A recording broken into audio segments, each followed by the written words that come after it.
Welcome back to Investing Talk Podcast. Today we're opening up the source material on a stock that's, well, become almost synonymous with volatility. It sits right at that really chaotic intersection of national security and the AI revolution. We're talking about BigBear.ai, and the central question today is pretty stark. Is now mid-October 2025 actually a good time to buy this stock?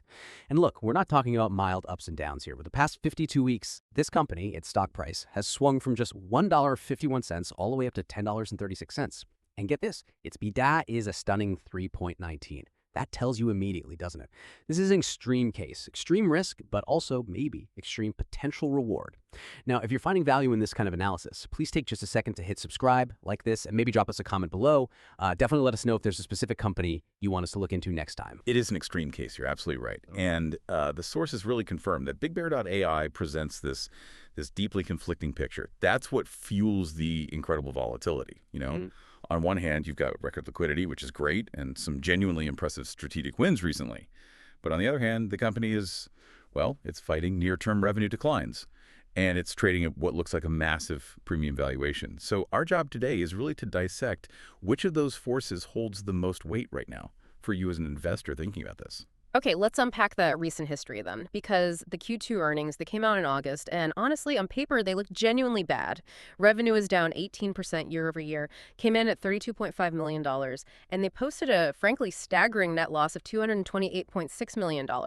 Yet, over the same three-month period, the stock actually rallied nearly 27.4%. So why? Why did the market seem to reward such poor fundamental results? Yeah, it seems completely counterintuitive, doesn't it? Yeah. But the market was, it seems, laser focused on the future. It was driven by two really powerful positive catalysts that overshadowed those backward-looking numbers. First off, the liquidity you mentioned earlier.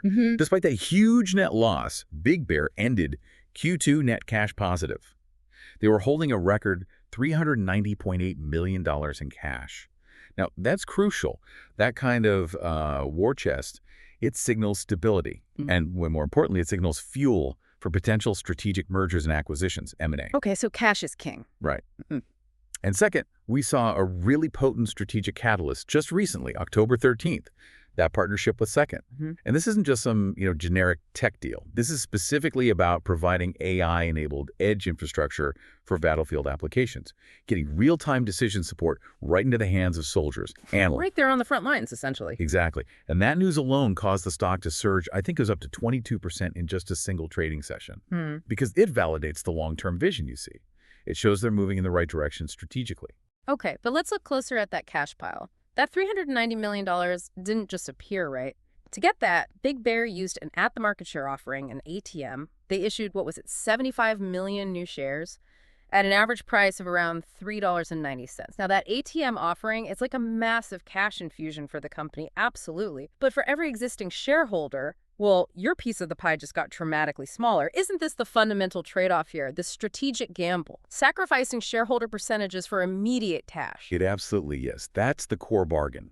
You, as an investor buying in now, are essentially buying into a strategic bet. You're betting that management deploys this cash so effectively through smart M&A, through R&D breakthroughs, by winning major contracts, that the value of your now smaller slice of the company becomes exponentially higher than the value of the original larger slice before the dilution. A big bet indeed. It is. And if we connect this back to the bigger picture, the whole long-term investment thesis, it relies entirely on Big Bear's core business model. What do they actually do? Well, they provide what they call decision intelligence solutions, mainly to U.S. defense and intelligence agencies. What that means in practice is using AI to go beyond just showing data on a screen. They used predictive analytics to help tell commanders and analysts what action to take based on real-time information. So it's about actionable intelligence, not just data points. Precisely. That specialized access, that capability within secure environments, that's the real potential value driver here. Okay, but that potential value, as you said, is currently being dwarfed by the losses.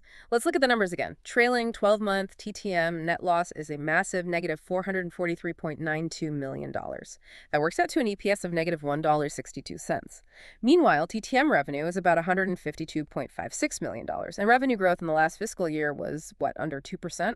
Modest at best. How do you even begin to reconcile generating only $150 million in revenue but burning through almost $500 million in losses? It seems unsustainable. Well, this is where you really have to apply some critical thinking, because the bullish argument frames these losses very differently. They're positioned as essential growth investments. The classic Silicon Valley line, right? We're investing for the future. Exactly. But we have to dig deeper than the excuse.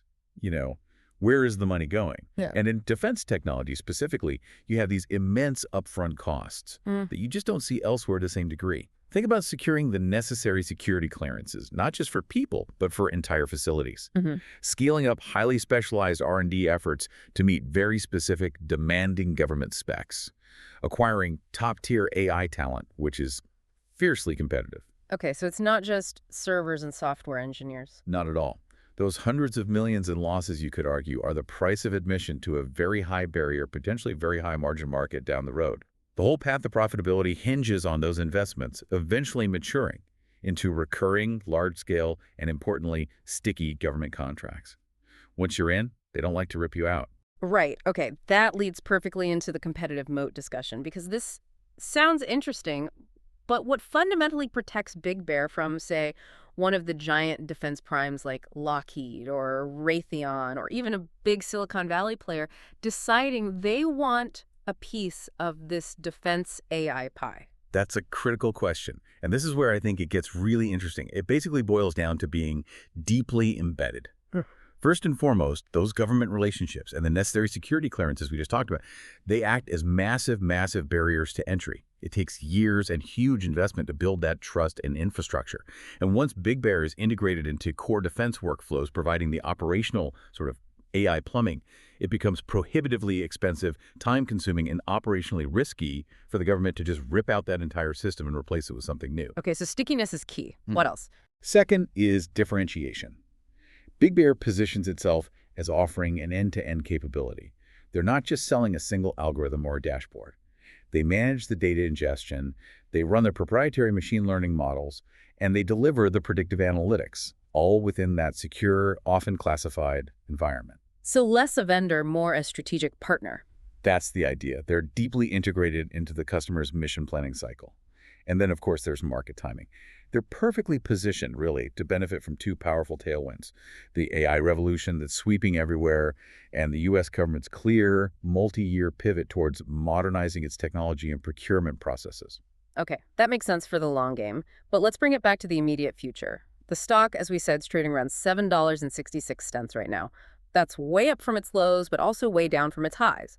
We've established a long-term thesis is defense AI, embedded systems, government contracts. But what's the clock ticking on right now? What are the immediate risks and catalysts for, say, the rest of 2025? That high beta looms large here. It certainly does.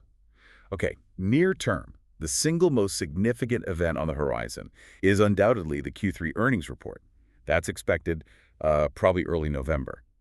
This report is going to be huge. It'll either validate the recent momentum and the strategic narrative, or it could potentially expose the valuation risk we talked about. Investors, you really need to watch for revenue stabilization, ideally getting back above that, say, $40–45 million quarterly mark, and critically tangible progress toward narrowing those heavy losses. Some sign the investments are starting to pay off. So Q3 earnings are make or break for the near term. Very much so. But there are two other major catalysts potentially in play as well. First, remember the U.S. federal fiscal year just started October 1st. That usually means budgets get released, and we could see an uptick in major contract award activity. Yeah. Especially perhaps contracts leveraging those new edge AI capabilities from the second partnership. A big win there could be significant. Right, new budget money flowing. Exactly. And second, given that huge cash position, nearly $400 million, there's definitely heightened anticipation around M&A activity, acquisitions. The rumor mill, according to some sources, suggests they might be looking at targets in cybersecurity or maybe autonomous systems, things that could bolt on to their existing decision intelligence platform. Okay, catalyst noted. Now let's pivot fully to the risk side. That beta, 3.19, it signals that historically, Big Bear stock is more than 3 times as volatile as the broader market like the S&P 500. Is this just the kind of stock that only sophisticated institutional funds or, high-frequency trading algorithms can really handle day to day? Look, it requires an incredible stomach for risk. There's no way around that. Yeah. And the primary risk right now today is almost certainly the valuation. Let's put those numbers in context again. The company's market capitalization is hovering around $2.93 billion.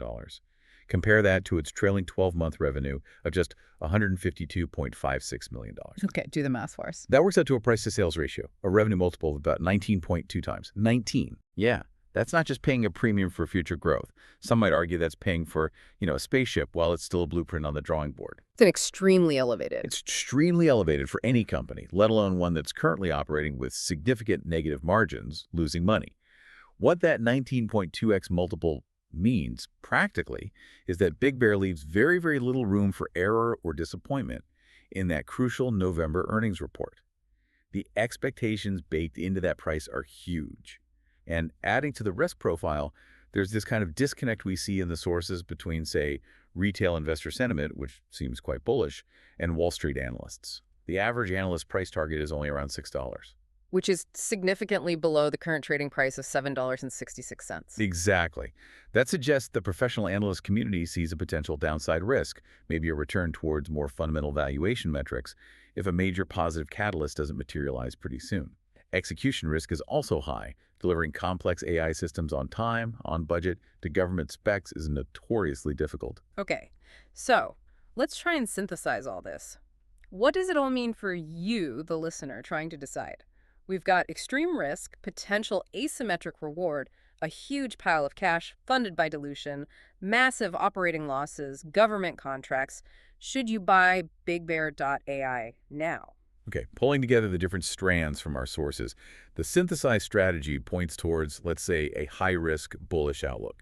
We'd rate the conviction maybe a 7.5 out of 10, and this is a huge, but it's only suitable for investors with a genuinely high tolerance for volatility. Right, know thyself, investor. Absolutely. Now let's break it down by time horizon. For the short term, thinking about the next, say, 0 to 3 months, this looks like purely a tactical momentum play. It's all centered around that upcoming Q3 earnings report. Timing here is absolutely critical because of the extreme swings we've discussed. Our sources suggest looking at a potentially volatile near-term trading range, maybe somewhere between $7.50 on the low end and perhaps $12 on the high end. But be aware, it could spike much higher very quickly if a major positive catalyst drops, like a huge unexpected contract announcement. So short-term is a trader's game, basically. High risk, high potential swing. What if you're truly looking longer term? Past the next quarter's noise, 1 year, 3 years, 5 years out. Okay, for the longer-term horizon, let's say 1 to 5 years, this is where the asymmetric potential really comes into play. That means the potential upside could be multiples of the potential downside if things go right. The ultimate high upside here relies totally on Big Bear successfully executing on those growth investments we talked about. They need to capture a meaningful share of that projected $30 billion defense AI market. And it's a big if, but if they pull that off, the ultimate payoff for long-term holders could potentially be an acquisition by one of the larger defense primes, maybe at a significant premium to today's price. Some sources even speculate about targets in the $25 to $40 per share range eventually. Okay, massive potential upside, but contingent on flawless execution over years. So final portfolio advice then, based on everything we've discussed. This stock is absolutely not for conservative investors looking for stability or dividends, right? Absolutely correct. Couldn't agree more. Given the extreme volatility, the negative earnings, the reliance on future execution, BigBear.ai must be treated as a satellite position in a portfolio. We're talking maybe 2%, perhaps up to 5% at most, and only within an aggressive, growth-oriented portfolio that can withstand significant drawdowns. It's intended to capture that potential structural growth and momentum in defense AI. It's not meant to be a core anchor holding for stability. Far from it. Got it. Satellite position, high risk tolerance required. Yes. And the final takeaway, really, is simple when you strip it all back. BigBear.ai is a pure-play bet on the government AI sector. Full stop. Investors buying in today are paying a hefty premium. There's no doubt about that. They're paying for access to those established government relationships, that moat we discussed, and for significant future growth that hasn't materialized yet. And because of that premium and the nature of the business, you absolutely must be prepared to stomach the inevitable volatility. It's going to be fueled by both major institutional players and significant retail investor interest clashing in this very high-stakes arena. That paints a very clear, if complex, picture. Okay, here's a final thought to leave you with, building on that cash discussion earlier. Given that management went out and raised massive amounts of cash, but did so via significant share dilution, effectively shrinking every existing owner's stake, how absolutely critical is it now for them to execute M&A quickly and effectively? They need to use that cash productively, right? To prove the strategic value of that dilution, to show that sacrificing shareholder percentages was actually worth it in the long run. That's certainly something to think about as you navigate the risks and potential rewards in the defense tech sector. Thank you for joining us for this Investing Talk podcast.